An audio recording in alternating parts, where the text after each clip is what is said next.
Alrighty then, here we go. I am Ardwolf. This is our 2019 Origins Game Fair preview screen. We're going to start here on the Origins website. If you do not know about Origins, it has been around for a very long time. This is its 45th year. I think this will be my 22nd Origins. It is in Columbus, Ohio. This year, the dates are June 12th through the 16th. This is currently June 7th. So the show starts very soon, next Wednesday, and we will be there the whole time. There will be video from the show, I hope, this year, and we'll see what we get done. I hope to meet a bunch of people. I'll play some games as well and do some shopping. So let's get into it. Let's first talk about Columbus, Ohio. So, burying on our friend Google Maps here, this is Columbus, Ohio, dead center in Ohio. We have a loop highway. The highways that run through the center of town are I-70 and I-71, both of which run very close to the Greater Columbus Convention Center, which is right here. Let me turn the satellite view on, and we'll talk about parking. So there is fairly ample parking in the immediate area. So up here we have the convention center itself. It's pretty big. There are, I think, 3 or 4 hotels attached to it by covered skyways, one of which is the Hyatt Regency, which is over here. The Drury Inn is right here, and right behind the Drury is a big open-air parking lot. There's also some parking over here to the immediate north of the convention center. This actually used to be my favorite parking lot years ago, and then they dug up the parking lot and put in a parking garage. For those who can't find parking over there, we have some stuff back here off of Goodale. Goodale Park, where there's a big festival every year, is right here, sort of catty corner from the convention center itself. This is High Street. This is the main drag that runs north-south through Columbus, and there's a whole bunch of restaurants around here. I will particularly point out immediately opposite the convention center, we have Barley's Brewing Company. If you walk out of the convention center onto High Street, you will see it. Right behind that is North Market, which is kind of like a place with a bunch of stalls where you can get food. It's not really a place to grocery shop. It's a place to eat. So I am also a particular fan, if we go here, and I'm not 100% sure this place is even still open. If we go down to the Hyatt, this is Nationwide here. And on Nationwide, there's this little angular building down here. That's the Flatiron Grill. I've always had very good luck there. Right across from the open-air parking lot. This east surface lot is probably the one you want. There are public transportation options in Columbus as well that will get you to the convention center. There's, of course, Uber and Lyft are both in town as well as conventional cabs. As far as hotels, if you have not made a rooming arrangement by this time, it is frankly probably too late.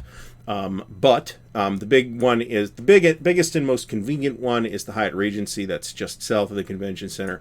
We also have a Hampton Inn right across the street. There's also a Columbus Hilton right across the street. All of these are connected directly to the convention center. And then there is a walkway between the Drury Inn and the food court at the bottom of the Hyatt too. On the subject of food, I should mention that there's a food court in the bottom lower level of the Hyatt. That is a great place to eat if you are in a budget bind, as it were. There's a Subway down there, which is about 50 cents more than your average Subway would cost. And if anybody has any questions, by the way, by all means, pipe up in the chat. There's a number of good places. There's an Indian place down there, the name of which I can't remember. Is it Fame's Diner? It might be Fame's Diner, which is very good, actually. Their naan is dynamite. I really love it. I can be counted on eating there at least 4 or 5 times during the course of the convention. I'll be there basically the entire time. I have no idea what time I will arrive on Wednesday, but it probably won't be later than noon, and I'll be there pretty much all day, the whole time. Sunday, we'll see. There is a get-together amongst some folks who have wanted to meet for a while on Sunday, so I'm excited about that. So let's get to, we have the show book here. We're going to go through it, but I might as well mention, and I realize that the vast majority of the people watching this channel do not need this disclaimer. There is an anti-harassment policy in place at Origins. It is relatively straightforward. I will sum it up for you. Do not be an asshole. If you're confused about what that means, please read the policy. Other than that, let's move on to the show booklet. So we got this sort of online thing where we're storing the book on issue this year, and on a computer it's fine. On a phone I found it kind of a pain to navigate. I couldn't figure out how to just download it as a PDF to the phone. I'm not sure why. And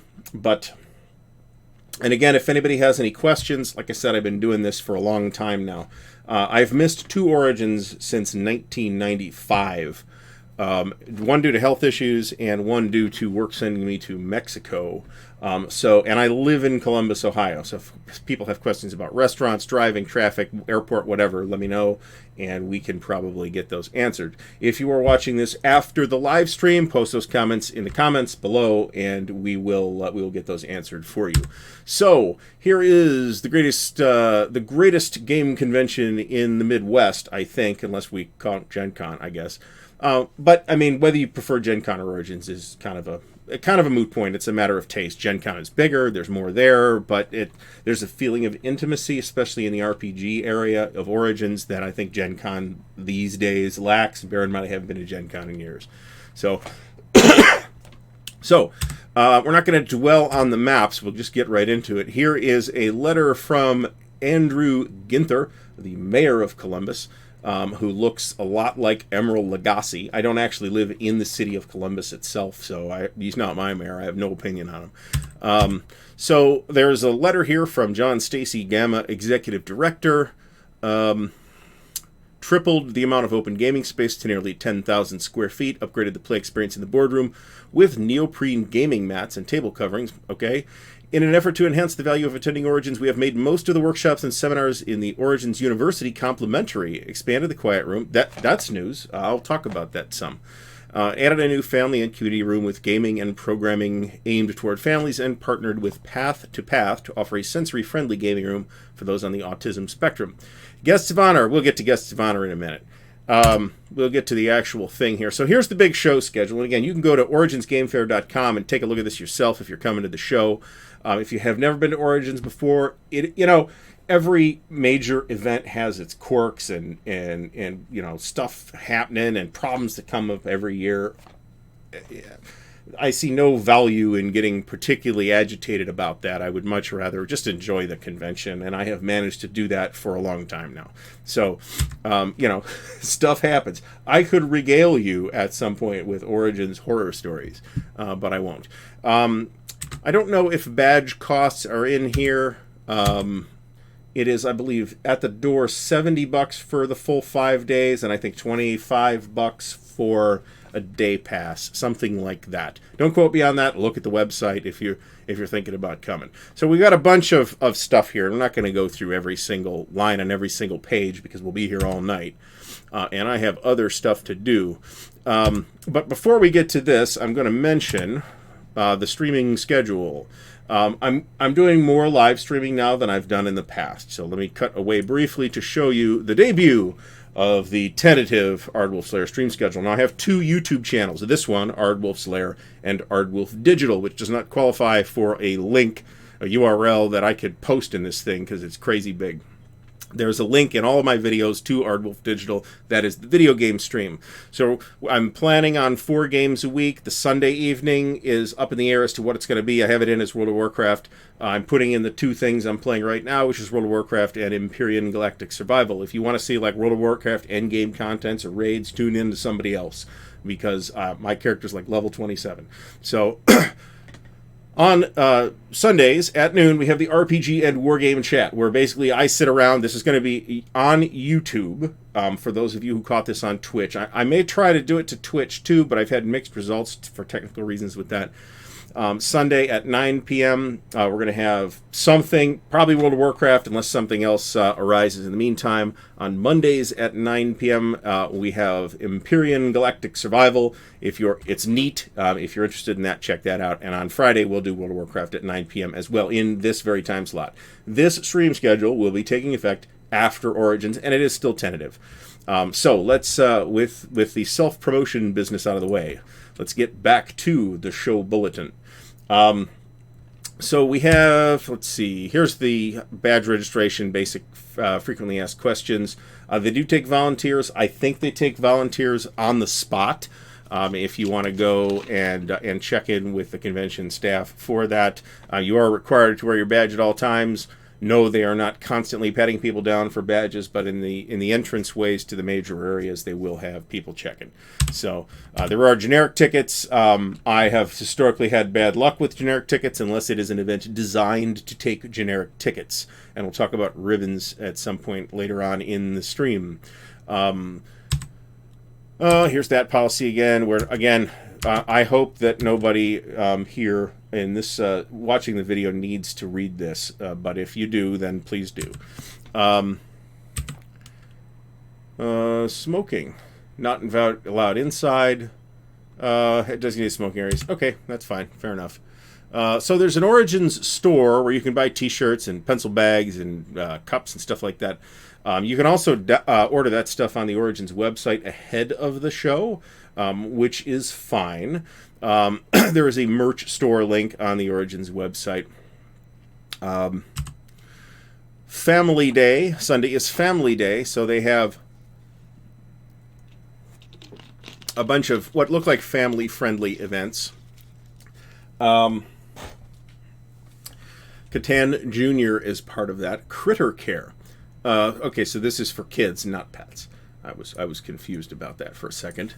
There is a nursing room available with some privacy areas in it. Let's get back to that. There is a quiet room if you just need to sit and meditate for a little while. That's fine. I've never personally had an issue with this. I find that I am ugly and curmudgeonly and angry looking, and nobody bothers me. So that all works. There is a blood drive on June 13th, 14th, and 15th. That's Thursday, Friday, Saturday. This is opposite the main convention hall, so by all means do give blood if you're able to. And then pass out in the subsequent game. That would be cool. Here's the exhibitors list. Now, I heard a rumor that a store out of North Carolina called Gamers Armory was going to be there, but I don't see them on this list. Maybe they're partnering with somebody. I don't know. I am personally very interested in visiting. I will check out cool stuff, but they tend not to bring the kinds of games that I want to play or buy. So while they are a very good vendor, they tend to have brought nothing but general interest board games and Euros and card games and stuff like that, which is not stuff I typically go for. There are exceptions, which is outside the scope of this video. So I do war games and role-playing games. And at Origins, for the last several years, my main focus has been on wargaming because, frankly, I wasn't playing that much of anything locally.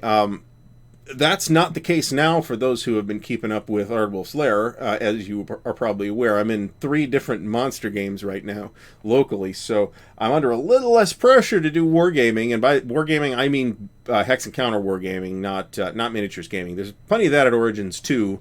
But and some crossover stuff like your Memoir 44 and things like that. But that's not something I typically go for. I'm resolutely telling myself that I do not need the complete new hobby that is miniatures gaming. So we'll see how long we stick with that. So in addition to cool stuff, I am specifically interested in visiting Decision Games. And the dealer's room's pretty big. Decision is... Where are they?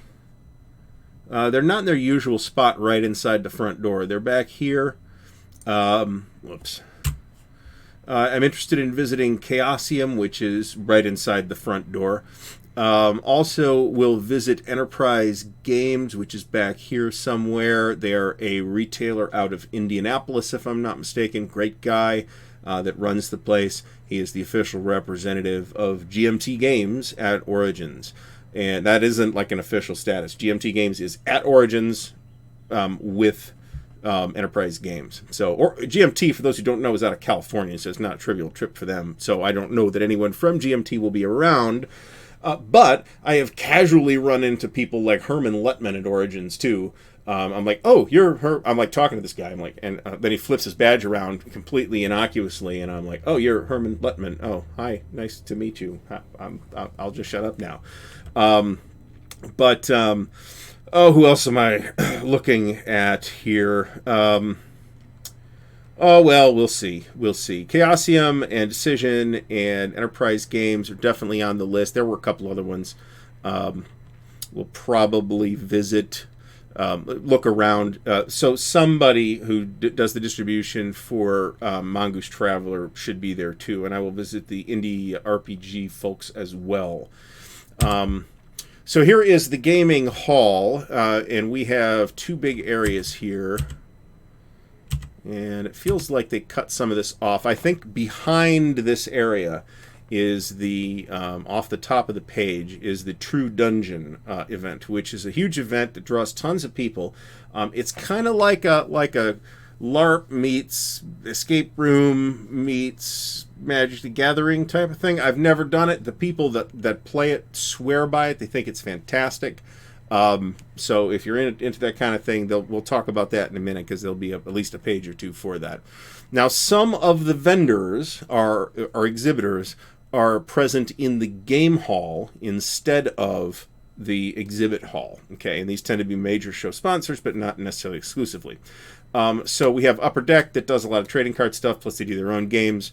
Over here we also have Aiello, which does some pretty popular Euro-type games. Gale Force 9, which is probably going to sell D&D stuff, I would think. I know they do a ton of like D&D accessories, like the spell cards and stuff like that. Atlas Games is over here, so that's a company that I have liked and enjoyed their work for a long time, although since they stopped publishing Ars Magica, which is one of my probably top 3 RPGs of all time, I've bought less from them. But we'll see what they bring with them to the show this time. I'm not sure who Buckeye Gamers is. The Origins boardroom is run by the Columbus Area Board Game Society, which a couple of years ago split into the Columbus Area Board Game Society, which is a very serious board gaming club, by the way. They draw like a couple hundred people on a good week, but there's like a minimum of 100 people on a crappy week. On a really crazy week, they might have 300 people. Buckeye Gamers might be the people that are currently running Buckeye Game Fest, which split off for structural reasons. There's no actual animosity there. From CABS, the Columbus Area Board Game Society, a couple years ago. Buckeye Game Fest is in September. We'll try and do a similar preview video of that, although we won't have a fabulous color event book to look through. Indie Game Studios, I'm not sure who that is, but I will certainly stop by and find out. Academy Games does some really neat stuff, including that Vikings game and that American Revolution game, which I've played, and it's pretty good. I would describe it as a Euro, but a war game themed Euro. But it's pretty good. And there's like several games in that series at this point. There's one on the French and Indian War too. Offhand, also I'll point out for the Wargamers, right next to Atlas Games is Wargamers, which is run this year by a group called Armchair Dragoons. You may be surprised when you show up there to find out that it is, in fact, the same bunch of people that have been running the wargaming area in the Origins game room the entire time for the last several years. There was a split there as well, and we'll be doing some stuff. If you are looking for me anywhere, you are most likely to find me in either that area or in the boardroom or just wandering around. I would like to do more reporty type stuff at Origins this year. So if anybody has any comments or anything, especially about like the stream quality or anything like that, please do let me know.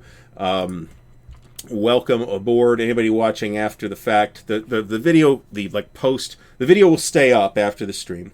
So like after the video, please leave me any comments or suggestions or anything like that. And of course, this is only the beginning of the Origins 2019 coverage here at Ardwolf's Lair. So moving right along from the gaming hall. So the Origins has tried for the last several years at least to kind of concentrate the board gaming area into this one big hall. And that has advantages and disadvantages.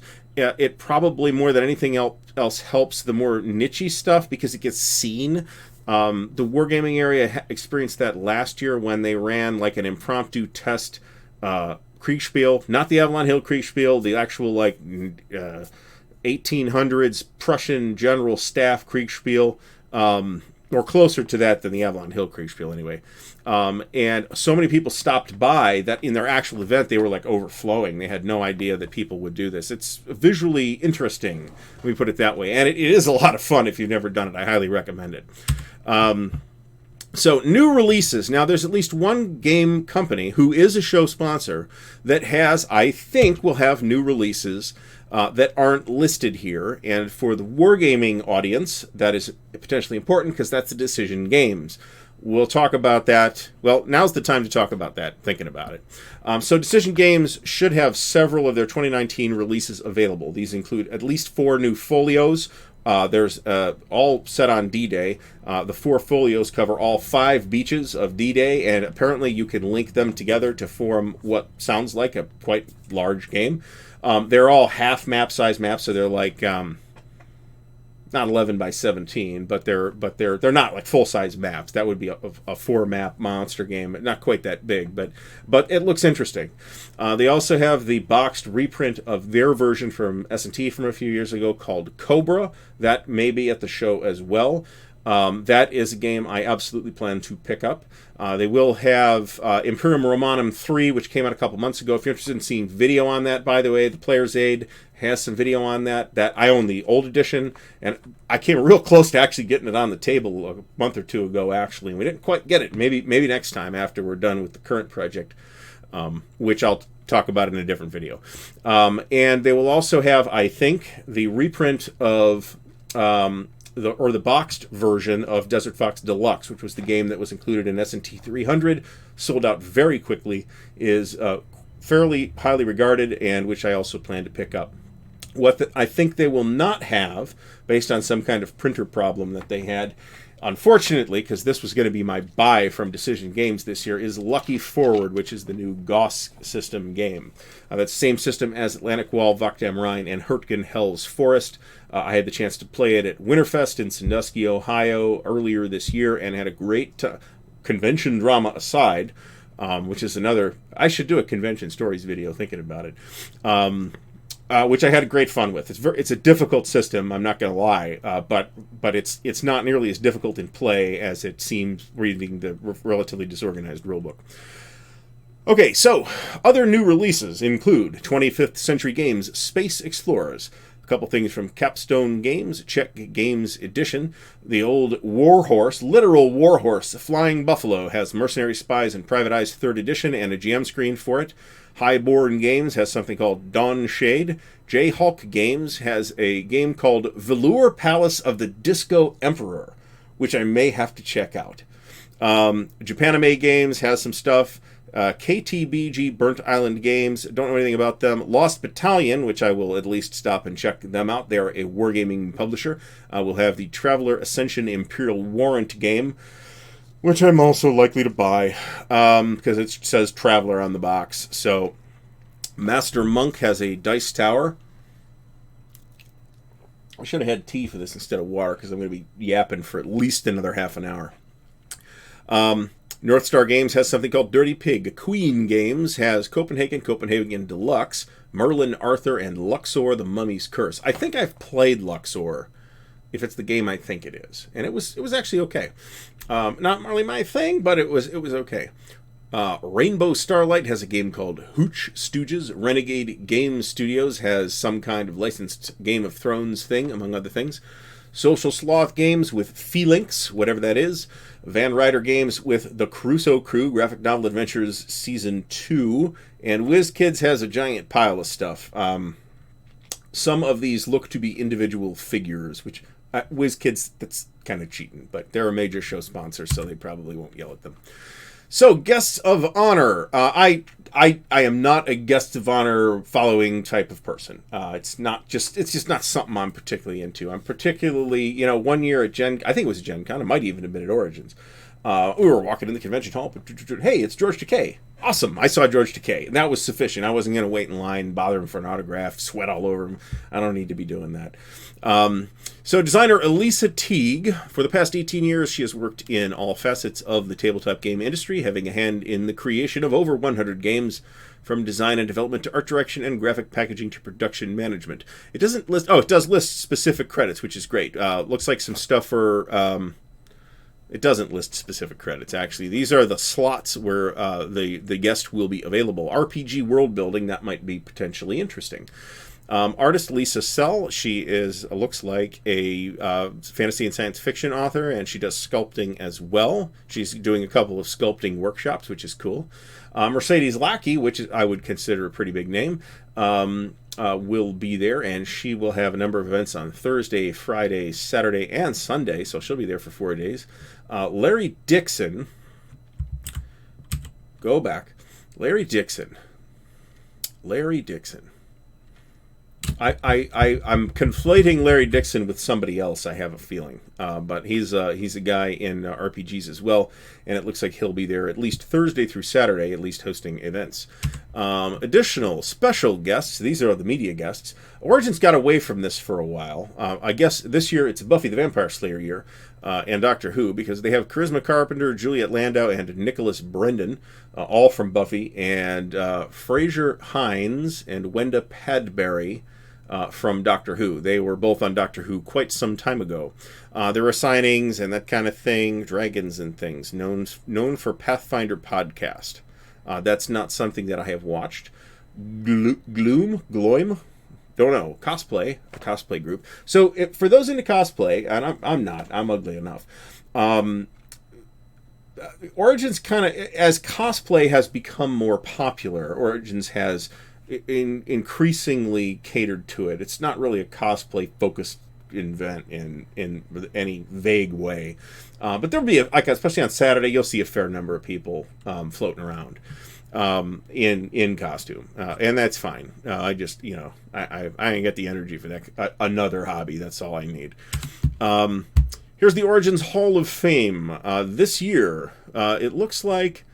Do we have? So it looks like the announcement hasn't been made, but last year the Origins Hall of Fame, the Academy of Adventure Games Arts and Design.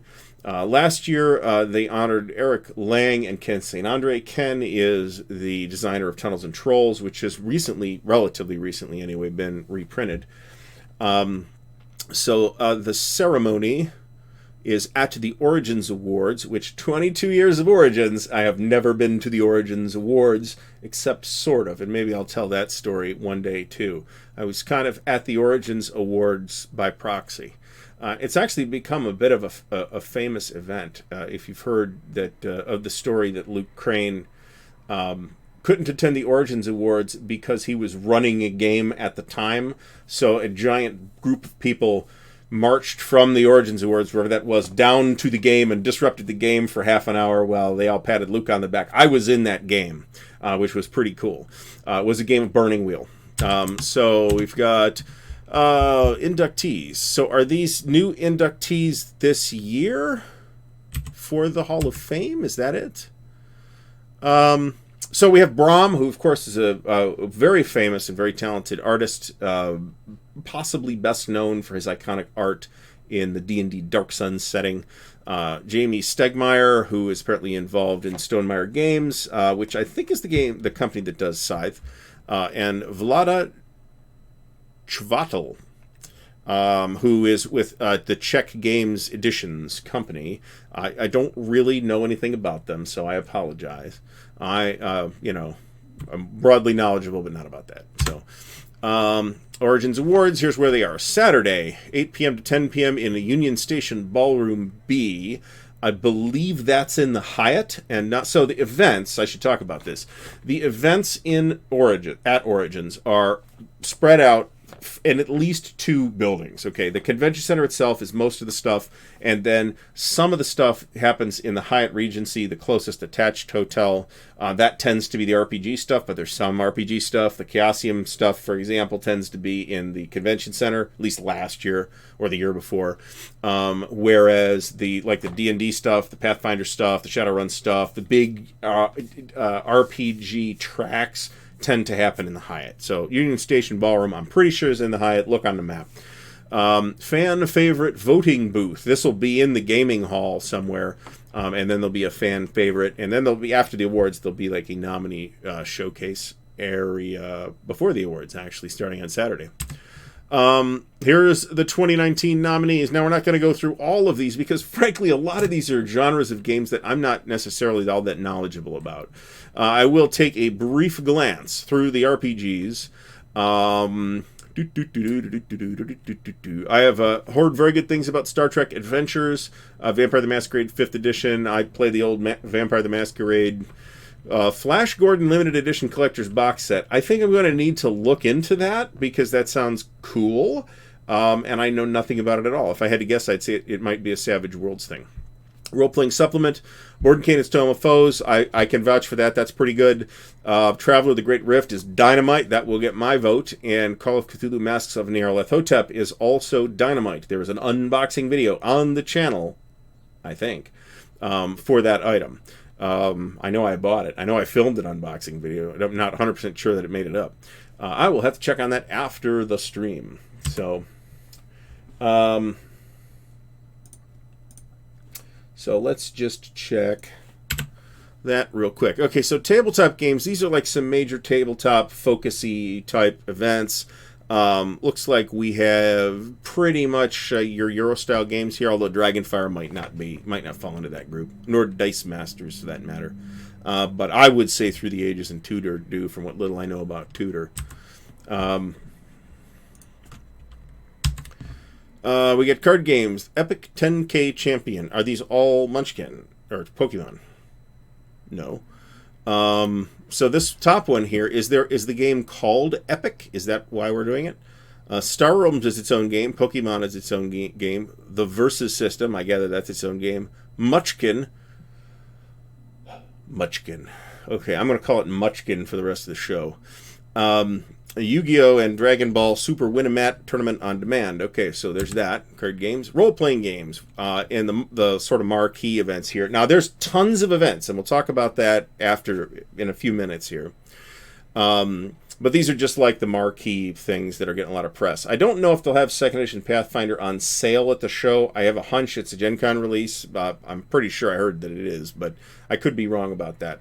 On here we have Shadowrun Pathfinder, the Silver Needle. I don't know what that is. It makes it sound like Lands of Dale. It makes it sound like it's a Middle-earth Adventures thing. Overlight, which is an interesting looking prog rock influenced RPG. It is, believe it or not the first prog rock influenced RPG. You want a niche of a niche of a niche. There you go, right there. Stealing the Eye. I don't know what that is, what game that is either. Over the Edge, which is a neat, very System Light Atlas Games, sort of modern surrealism type of game. It's actually quite neat. Kobolds Ain't My Baby, so we have that. There are miniatures games, including HeroClix, Star Trek Attack Wing, Battletech, Battlestar Galactica, and Car Wars. I wonder if that'll be the fancy Car Wars with the Matchbox cars, because that's always cool when you do it that way. Live sculpting with Brian Cullen in booth 301. Hey, if you're interested in this, I have no talent in this vicinity at all, so I may stop by and gawk for a minute, but otherwise that's probably not something I'm going to get much out of. There's the paint and take. This is actually super popular. You basically sign up or show up. I think they hand you a miniature and there's some paints and stuff available, and you paint it and you get to take the miniature home. Here's an ad from WizKids. Here's the family room, the community family room with family-friendly games. COSI, I actually went to this. COSI is the Center for Science and Industry. It's an educational establishment right in downtown Columbus. And it's pretty neat, especially it's aimed generally at kids. But we took the nieces and nephews to this dragons, unicorns, and mermaids, mythic creatures thing, and it's actually quite neat. Not only that, but I got a kind of a giant pile of ideas for D&D monsters from some of the more obscure, to my eye anyway, more obscure mythological creatures. It was actually quite cool. There's the sensory-friendly gaming, including pinball machines. That's awesome. I'm that old, by the way, that I remember actual analog pinball machines. Choose Your Adventure, big or small, from iYellow. They have a variety of what look like kid-friendly games. Can't vouch for any of that. The Ribbon program. So what the Ribbon... So if you don't know, generally speaking, you pay for events at a big convention. Okay, Origins is one example. Okay, so you pay... Generally, it's about $2 an hour, I think, or $3 an hour. I think it's $2 an hour sounds right. Something like that. Or you can, for certain tracks of events, you can buy a ribbon instead, and you just it's good for general admission. The boardroom is one of those things. Puffing Billy is one. If you don't know, Puffing Billy is a tournament of train games. I am not into train games. I haven't played that many of them. However, every time I have played a rail game, I have had fun and enjoyed it. There's an upper deck track. There's a werewolf deception type track. There's literally a whole room that runs Origins the whole time, and all they do is so you want to be a werewolf or whatever that thing's called. I am not into that. Amtgard is a fantasy live action RPG type thing with costumes and foam weapons and stuff. It's actually nifty if you're into that kind of thing and don't want to get beaten with clubs like they do in the SCA. So here's the Decision Games ad. I forgot to mention before, Bleeding Kansas is a 2-player game portraying the politics and violence in pre-statehood Kansas. That is a subject I know nothing about, to say the least, and without more info on it, I can't offer any opinion, but here we see that we do have the 4 D-Day folios. It looks like we have 4 additional ones: Heroes of Telemark, Khartoum, Campaigns of Montrose, I think, and Lawrence of Arabia. Lawrence of Arabia might be interesting. Some of these Decision minis are actually quite good and interesting games. I mean, they're not monster games, obviously, and they're not games that you're going to spend even a long afternoon on, but some of them are quite good. But down here we have Desert Fox Deluxe. I believe retail on that is $85. Don't quote me on that. Check Decision Games' website for it. Here is Cobra, which I will absolutely purchase, and that is I think $60 suggested retail. And I think the D-Day folios, which are the full-size folios, not the minis, are $20 or $25 a piece. And they've got this S&T Quarterly, which is a non-game containing quarterly magazine, but a buddy of mine that gets them says they're very good. So here's the boardroom. So the boardroom has a ribbon. You buy a ribbon, you show up in the boardroom, you can spend the entire very long weekend there if you want, playing nonstop board games. I will be stopping through there. It is debatable whether I will play any games in the boardroom or not. It's actually a little unlikely, but I will definitely be through there multiple times to report on the goings-on. Crystal Cast metal dice. These are quite nice metal dice, I think, but I don't know what they cost. So we have the electronic gaming room. So, I do video games too, right? Nothing I'm interested in happens in the electronic gaming room, to be completely honest. But that does not mean that will be true for you. By all means, stick your head in there, see if there's anything interesting. There's a ribbon for that too. What I have done is the Artemis Starship Bridge Simulator. That is a blast. It's a little pricey to do at Origins. I don't know if that's actually true everywhere that it happens at. I know it's free for the price of admission at Buckeye Game Fest. It is an absolute riot. It's Star Trek with the serial numbers filed off, where you're playing the bridge crew of some starship in some kind of tense situation, and everybody's got their own little control screens and buttons to push and all that stuff, and somebody's the captain, and there's a big view screen on a projector on the wall, and the captain gives orders and tells people what to do, and systems blow up, and photon torpedoes get fired. It is a ton of fun, and if you've never done it, I would absolutely do it. Laser tag sounds super exhausting. I've done that too, but not at Origins.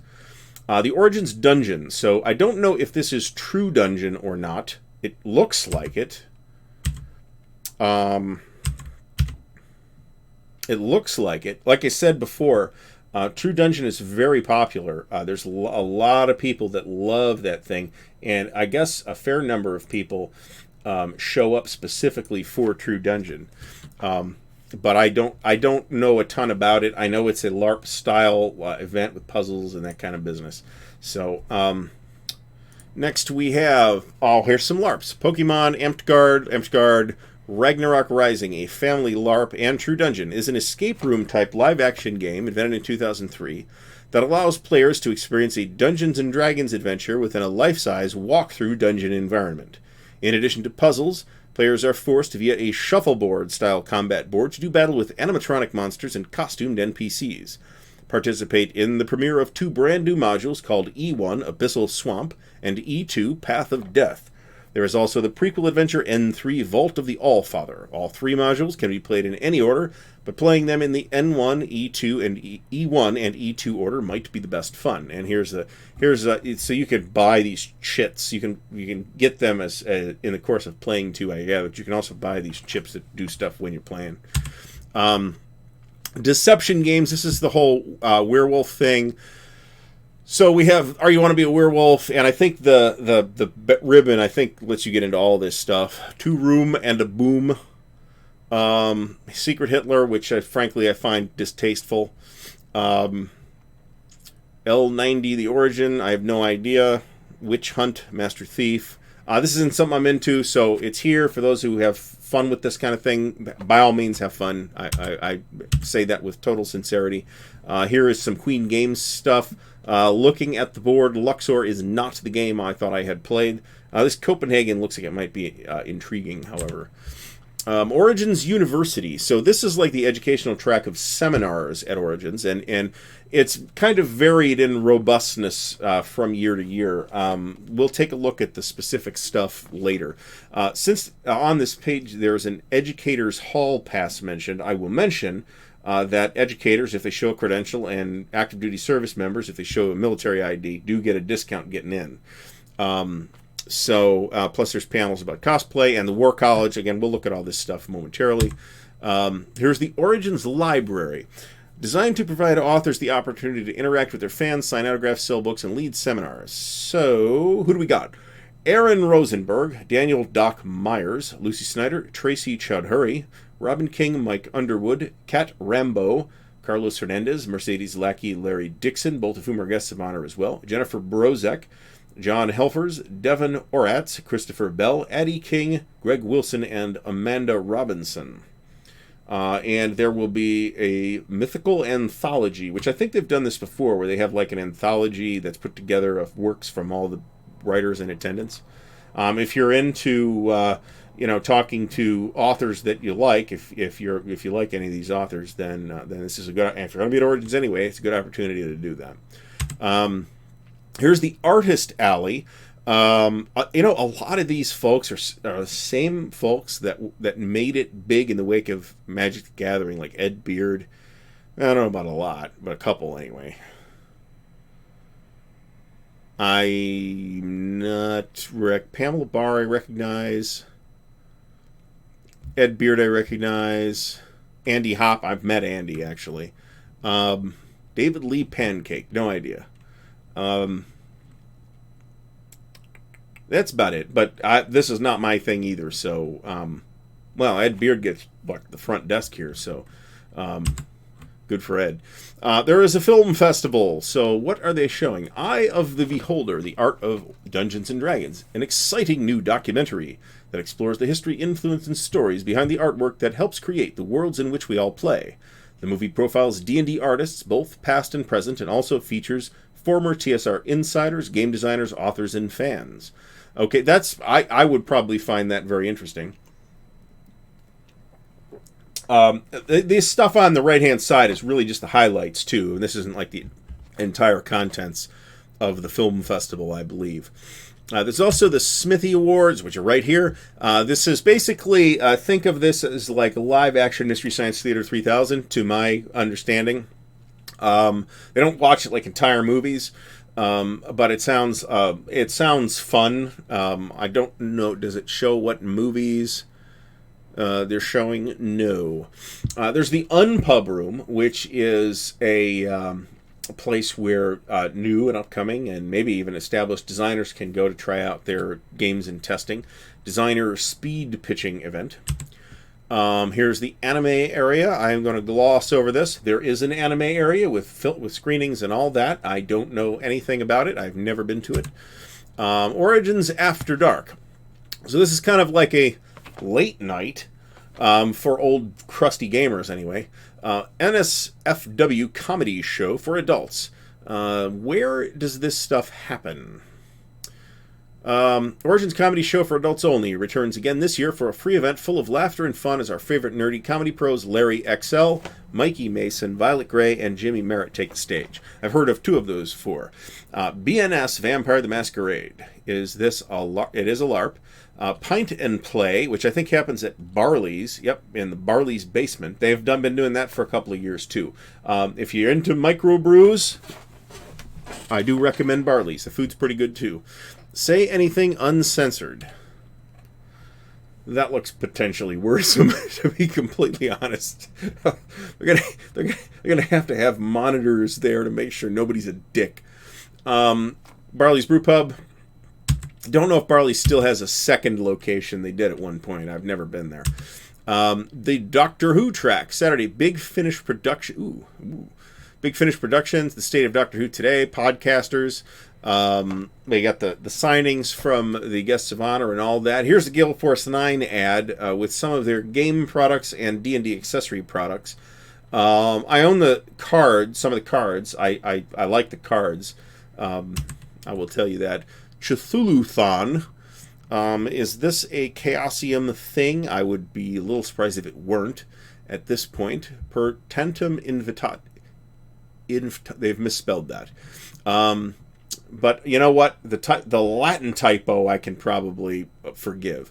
Your patron has selected you to investigate what happened to his group sent to an auction for fabulous unique beasts. And it's a Call of Cthulhu game. I wonder what happened to them. And some other Cthulhu-oriented things. Here is Ares Games, which does, I think, the sort of the heavier side of general interest games with the Battlestar Galactica Starship Combat thing. And War of the Ring, which I've played in the previous edition, and I assume it's a new edition of the thing that was released by Fantasy Flight Games a few years ago. That's a terrific game.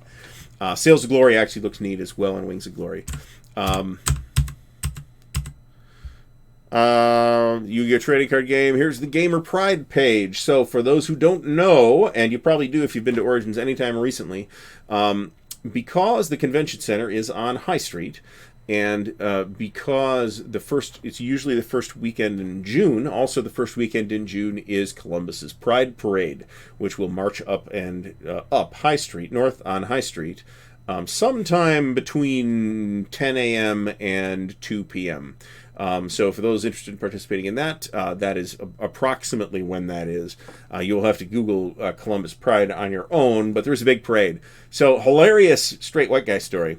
Years ago, this is like 1998. So this is it's a different time, right? And you got a bunch of straight white guys come down to Origins from Cleveland. And so we go down there. We're having fun at the convention. It's Saturday morning. We're saying, let's go get some lunch at Barley's. So we had no idea that any event was occurring that wasn't Origins, because we were very serious white boy gamers. So we go at the convention center and we come out on High Street and we're like, it's a parade. Cool. We're walking along with the parade and we're like, oh yeah, why is there a parade? It's not a holiday. It wasn't like July 4th weekend or anything. Why are those firefighters not wearing shirts? Are those the village people? You've never seen a more clueless bunch of straight white boys in your life. In retrospect, it was pretty hilarious. So yeah, we had no idea that there was even a thing in Columbus. I didn't live in Columbus at the time. I lived in Cleveland, so we would commute down. So, but it's every year, and I really actually like it when Pride is on the same weekend as Origins, which it isn't necessarily every year, but it seems like most years it is. So there will be plenty of rainbow apparel and pins and badge ribbons and all that kind of stuff at Origins. So Next, we have the costume contest. This is another thing I've never been in. You know, it's funny that like I've been going all these years, and there's so many of this. There's so much happening there that I haven't been to these things. So we have comedians: Larry XL, Mikey Mason, Jimmy Merritt, Violet Gray. Family comedy show and not family comedy show, Knights of the Arcade live show, Dragons and Things live show. Those are the Pathfinder folks, I believe. Music and dance. Okay, that's new. Court dancing, +1 performance, +1 diplomacy. Okay, so there's like dance things at Origins. I'm too fat for that. So here's some ads for other conventions. CharCon in Charleston, West Virginia in July. Lexicon in Lexington, Kentucky in April of next year.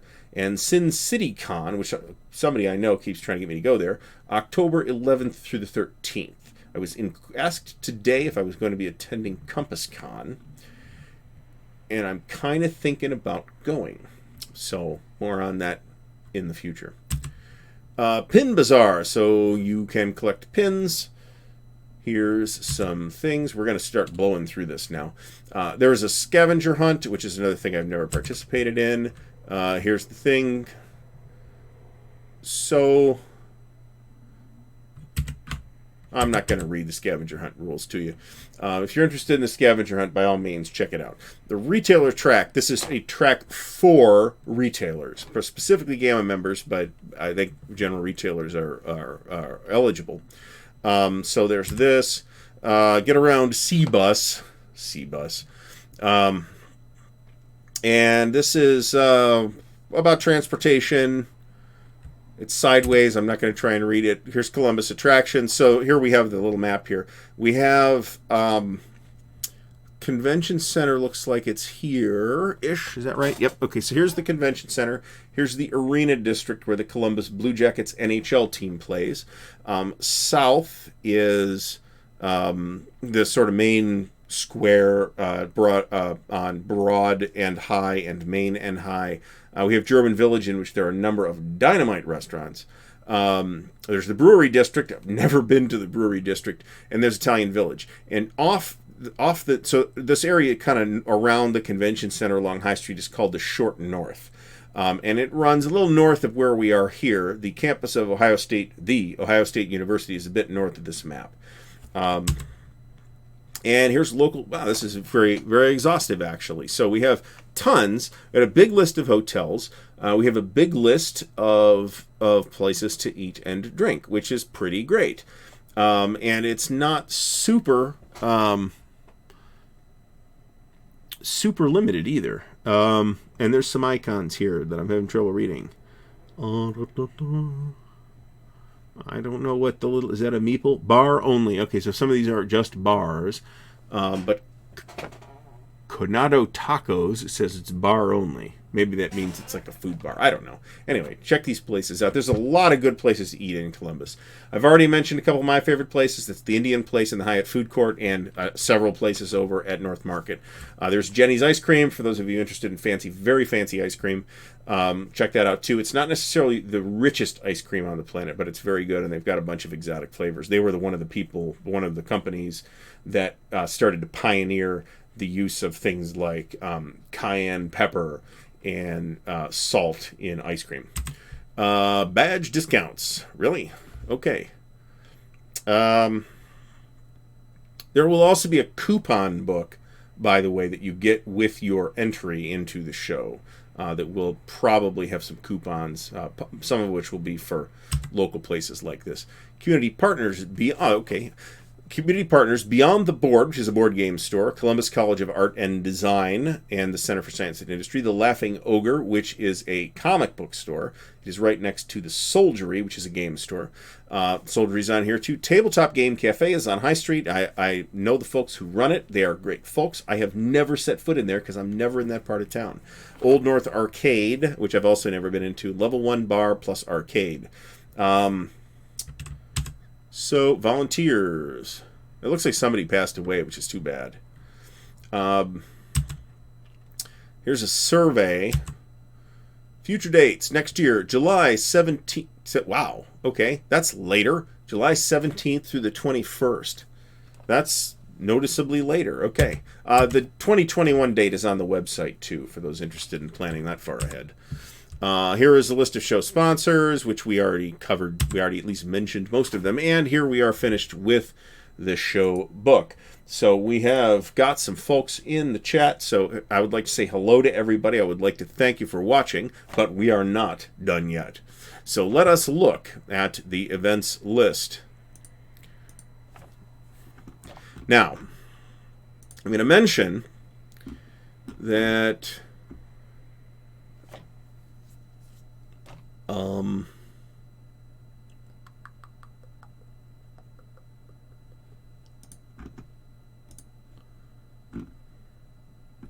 do we have an events list? Where's the events list?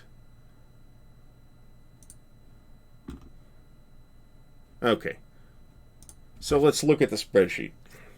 So, Tableau. Okay. All right. This is going to be unworkable for us to go through this. And obviously, I am not going to go through every single event. Instead, we're going to use Google Sheets to go through this stuff. And Google Sheets will let us do things like sort by category. So let's go to Data, Sort Sheet by Column, Sort Range, Sort by Event Category. Okay, so again, I'm not going to go through the whole thing. I'm just kind of trying to show you the scope of what's available at Origins, where there are close to or over 7,400 individual events. So we've got a bunch of CCG stuff, including Dragon Ball Z. Let me sort again. Data, sort range. A better YouTuber would have done this in advance. Add another sort column. Sort by game edition and system. All right, and because we're not really interested in... Oh, I can't hide these?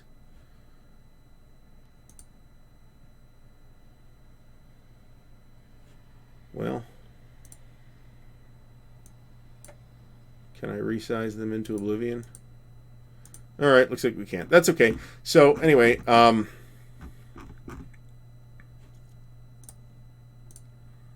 did I break that? Date updated. That's how. And category. All right. So we got your CCGs, including a lot of Dragon Ball stuff, Keyforge, whatever that is, Legend of the Five Rings. That is, I don't know if that's the CCG version of Legend of the Five Rings or not. That was quite a good game back in the day. A bunch of Yu-Gi-Oh stuff, Call of Cthulhu Living card game, Traveler card game. Well, hell, I might have to go to that. Since I have that, and I have no idea how to play it. But it says Traveler on the box, so you knew I was going to buy it. It's about a bunch of other stuff. I would normally download this and open it in Excel, where I have a lot better ability to manipulate the data. The Versus system, Vampire: The Eternal Struggle. How this is still around, I have no idea, because the game hasn't. These things haven't been printed in a long time. But every year there are multiple big Vampire: The Eternal Struggle tournaments, and I'll tell you, back in the day, I liked that game a lot. That was actually quite a good game. It was from the people that made Magic: The Gathering, but it was more detailed, more involved. The World of Warcraft TCG, Eclectics. Now, what Eclectics means is stuff that isn't necessarily events as in like a session of a game. So we have April Night official nerdy CD release. We have the Christian worship service, the Gamer Meetup, Blood Feud, the Mega Board game. Not sure how that's... Artemis Spaceship Bridge Simulator falls into this. Laser Tag falls into this. Virtual Reality Tactical Shooting Range. Okay. Traveling to Japan. Ticks and Trips. I am not 100% sure how that fits into the Origins programming, but okay. Eclectics KGB Interrogation. That could be fun, or it could be entirely too much. Escape the Titanic. So these look like escape room type of things. Escape Room USA, yeah, okay. So that's interesting. We're still into Eclectics. The Origins Awards are in here. There's a whole bunch of LARPs. These Origins Dungeon Crawls, I think this is Chicago LARP. That's a company I'm not familiar with. Here's the werewolf stuff. You'd think it would be in its own category since it's got its own ribbon. LARPs on Demand. So let me talk about Games on Demand. So Games on Demand is a primarily but not exclusively indie RPG focused group. They have a room up in the Hyatt. You basically show up with generics and there'll be a menu. And you'll see, based on what's on the cards, what's available and what has room. And you pick something off the menu and they send you to a table and you sit down and play that. I have, generally speaking, had a pretty great time at Games on Demand. Like I said, it's mostly indie stuff, but not exclusively indie stuff. Dungeon Crawl Classics has gotten played there. I was in that. The slot before Dungeon Crawl Classics happened, there was somebody running Classic Traveler. So it's not exclusively anything, although there's if you want to play relatively unusual indie stuff that you may or may not have the ability to play locally, then I do recommend at least stopping by and checking them out. And usually generics are more than sufficient. There's a Fading Suns LARP. Always loved the setting of Fading Suns. BNS. Well, it's Vampire LARP. I don't know anything more. Here's the Amped Guard stuff. A lot more of Amped Guard stuff. I don't know if they consider this, and I didn't see it, but I assume it's happening at this year's Origins, the National Security Decision Making game, which is kind of, if you took a bunch of wargamers and made them LARP, the National Security Decision Making game is probably more or less what you would get. It's really neat. They have always historically done 8-hour slots, which is a really huge time commitment at Origins, in my opinion. But they have lately done 4-hour slots too. So more LARPs, tons of miniature stuff, Sails of Glory, Wings of Glory, Proving Ground minis. We're going to have to look at that in a minute, because I'm going to talk about Armchair Dragoons and what they're doing, because it will be relevant to the wargaming audience that watches this channel. X-Wing, D&D Wrath of Ashardalon, which I've played, which is basically D&D Risk, but it's, D&D Risk is fun. Mutant Chronicles, Smurf Wars, Smurf Battles, okay. Star Blazers. Is this that Star Blazers? It is! Space Battleship Yamato and the Earth Defense Force, together with their new Iskandar allies, take on a powerful Empire Gamelon squadron in Deep Space Fleet action. That could be awesome. Who's doing that? I'm a big fan of this. I grew up on this thing. Back when the other kids were watching stupid stuff like He-Man, I was watching Star Blazers and sneering down my nose at the rest of the kids the entire time. I am nothing if not a snob. The trick, of course, in being a snob is knowing that you're a snob and not necessarily being an actual dick to other people, just out of pure snobbishness. So miniatures, tons of miniatures. We got War College miniatures, Ironclads. I'm trying to remember what Ironclads is, and I don't remember. I apologize. D&D Visual Dungeon. This is always cool to see. Where is this thing? Does it actually say in here? Usually they don't actually give you the locations of these events inside the convention hall. I apologize for the excess noise there. I have a touchy microphone and a tender behind. So here's Armchair Dragoons. They're doing a bunch of seminars.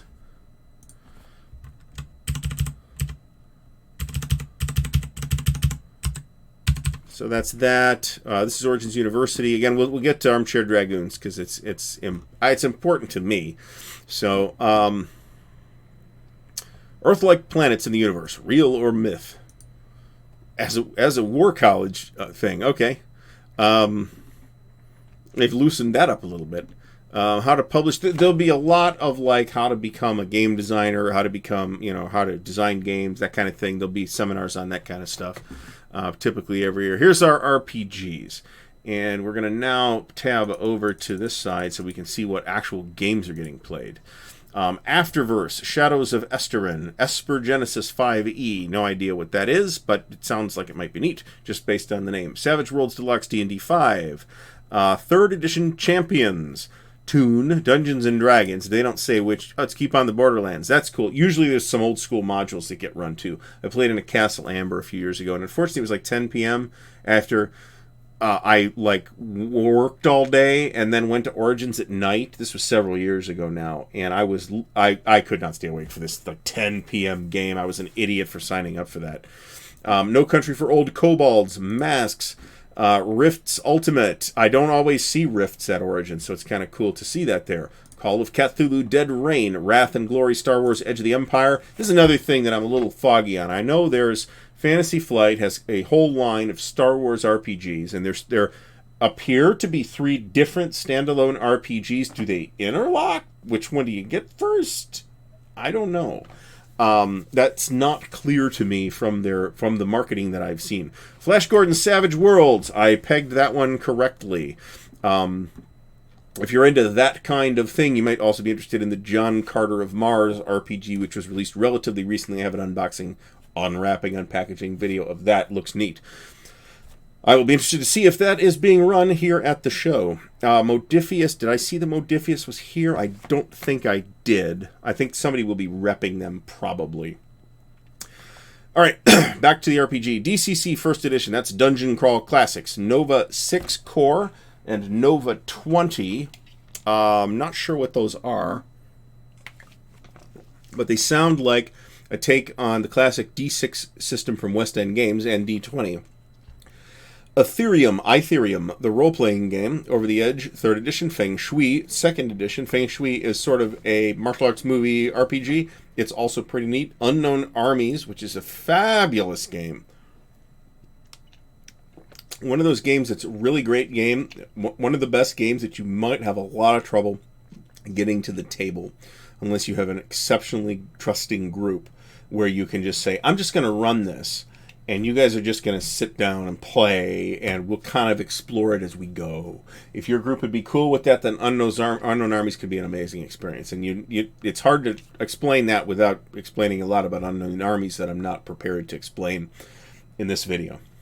So we got a giant pile of D&D stuff. It has its own huge room. After Ragnarok, Gaia Sci-Fi Fantasy RPG, Call of Cthulhu 7th Edition. There's typically a lot of Call of Cthulhu at Origins as well. Shadowrun 5th Edition, another game that there's a lot of at Origins every year. Cosmic Patrol, Shadowrun Anarchy. I am unsure how that corresponds to any actual editions of Shadowrun. More Cosmic Patrol. You can see there's a lot of Shadowrun. There's a huge Shadowrun Pleasance. Rune Quest, role-playing in Glorantha. This would be from Chaosium. 13th Age Glorantha. They're also running a game of King Arthur Pendragon. I have a enormous fondness for Rune Quest, and I intend to do a video about it, so I won't talk about it today. But later on I might. Warhammer Fantasy Role-Playing, the One Ring RPG, which is... I don't know if you want to say it's the best Middle-earth RPG, but it's probably the best pairing of mechanics and the Middle-earth setting, I think. You can take it or leave that opinion, that's fine. The Doctor Who RPG, which I don't really know a lot about, despite liking Doctor Who. Adventures in Middle-earth, which is the D&D version of Middle-earth. Earth Dawn, there's a lot of Earth Dawn stuff here. Who's doing these? It says FASA. I guess FASA could theoretically still be around. Here's some Pathfinder. There'll be a bunch more Pathfinder.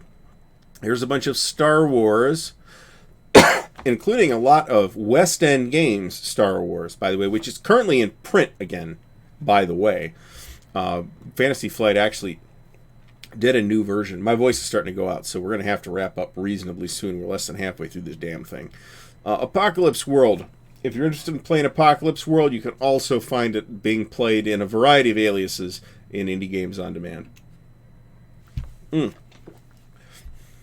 a minute, how are they doing this? This is Games On Demand. Did they actually slot people this year?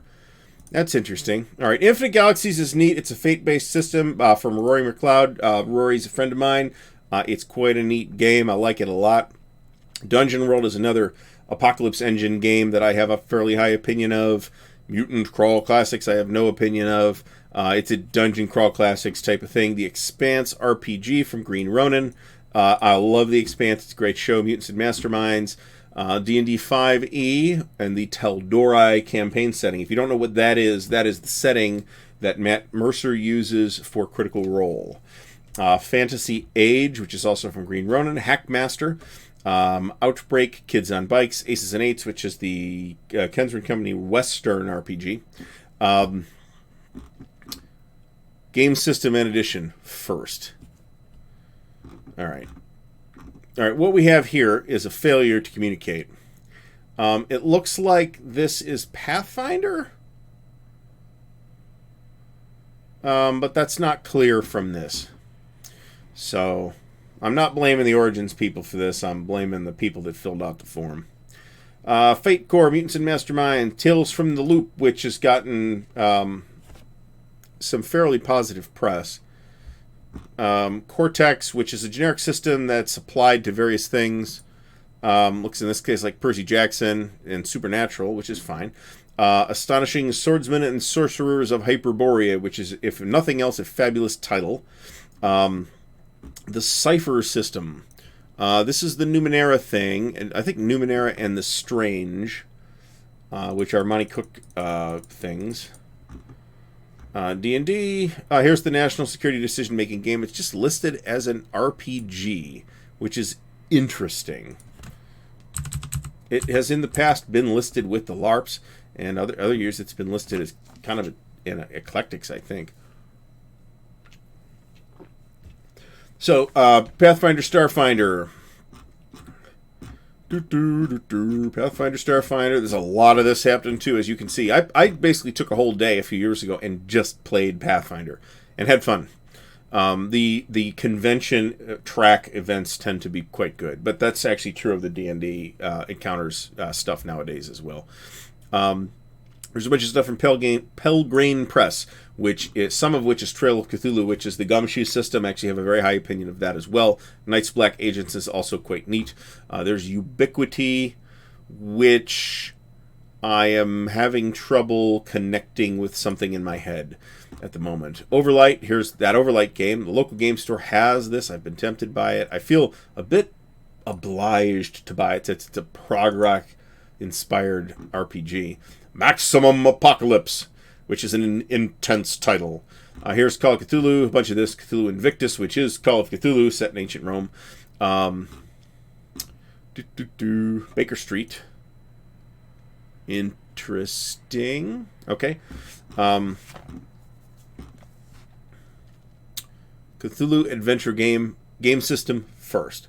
Okay, here's Shadows of Estrin. Punk's been dead since 79. That looks like it might be a riot. The Fantasy Trip. Is this being run by Steve Jackson Games? It does look like it is. So for those of you interested in a blast from the virtual past, check out the Fantasy Trip. Torg Eternity. This is the new version of Torg. My feelings on Torg are complicated. I think it did a lot of very neat setting things. I didn't like the system back in the day. I don't have any information about what the system is like now. The Dark Eye, Der Schwarze Auge, the German translation of the German RPG. Or is it Die Schwarze? I don't know. German definite articles confuse me. Fading Suns, Twilight 2000. Yep, I know somebody who's running one of these. Big fan of Twilight 2000. He is a big fan of Twilight 2000. I have never played Twilight 2000. Witch Hunter, Witch Hooter, second edition. It's Witch Hunter in the event name, but it's Witch Hooter in the game system. I'm going to say, I feel like I'm getting cranky because I'm sitting here nitpicking people's spelling now. Arcanus, which is something I see every year, and it's a fantasy RPG of some kind. I have a vague notion that it's a D20 system, but I don't really know a ton about it. Here's Witch Hooter again. Rosebud. This is a game about sledding, if I'm not mistaken. DS 2.0. Dragon Storm. Dragon Storm is, I believe, a card-based RPG. It's the game I'm thinking of. And I know some people that play it, and they like it a lot. I don't know a ton about it. Iron Claw, which is a anthropomorphic animals type of game. 7th Sea. I have an interesting relationship with this game too. I've played it and its sort of spiritual cousin, Legend of the Five Rings, the RPG. And they have at one point anyway, they had relatively similar game systems. And I had strangely opposing views. For Legend of the Five Rings, I had a very high opinion of the setting and a very low opinion of the system. And it's basically the same system as 7th Sea, where I had a very high opinion of the system and a very low opinion of the setting. So I make no claims to be not idiosyncratic. Here's Dungeon Crawl Classics again. That's a D20, sort of a D20-ish retro RPG, sort of retro clone, but at this point not really. It adds a lot of its own type of stuff to that sort of framework. A lot of the stuff we've talked about already. Unbalanced universe.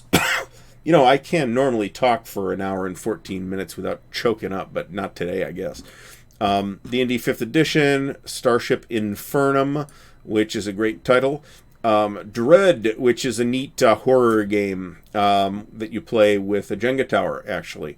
We're still into D&D stuff here. Savage Worlds, BESM, which is Big Eyes, Small Mouth, and not what you just heard on the stream, you dirty, dirty people. Leagues of Gothic Horror, Icons, 2nd edition, that's a superhero game. Quags, 2nd edition. Not really putting together what this is in my head right now, but it's also something that runs every single year. Oh, they do have the locations. That's cool. More of the same stuff. Hunter the Vigil, Promethean the Created, Star Trek the Role-Playing Game, second... Wait a minute. Holy Toledo. Star Trek the Role-Playing Game, 2nd edition from FASA. Okay, that is a very, very interesting event. That game is old. If I got up right now, I could pull it off the shelf. That is actually the edition of the game that I have. It's a very old school, but quite good system emulation of Star Trek if you're kind of into like a early 80s percentile-based simulation-esque Star Trek game. It's actually quite good, and it has some really neat, interesting elements to it.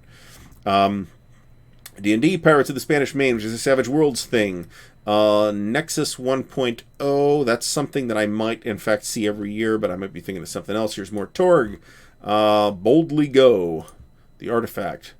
That's a good name, actually. All right, so I think we got to shoot back here to get to... We're into the tabletop games now. Now, I can't cover... almost half this list is tabletop stuff. There is a good bet that if it is a board game of any kind, it will probably get played at Origins. If it is a war game, and it's from GMT or Lock and Load Publishing, then there's not such a bad chance that it'll get played at Origins. And I'll have reporting and details about all this as we come up. So tabletop. There's just so much tabletop stuff here. I can't go through it line by line. You can see that there's a lot of tabletop stuff. My finger is tired now. And we are at the end of the list. Tabletop is the last category. All right, so I see we have received 0 questions during the course of the stream. So I am going to wrap ourselves up here. We are about an hour and 17 in. So this has been the Origins 2019 preview stream. Ardwolf's Lair will have further Origins 2019 coverage starting next Wednesday, June 12th, which I think I'm getting that date right. Next Wednesday, this is where I look at the Windows calendars. Thank you, Windows. June 12th. And we'll have more coverage at that time. So I want to thank everybody for watching. I wish you all a very good night, and I hope to see you at Origins. You will spot me. Look for the shirt.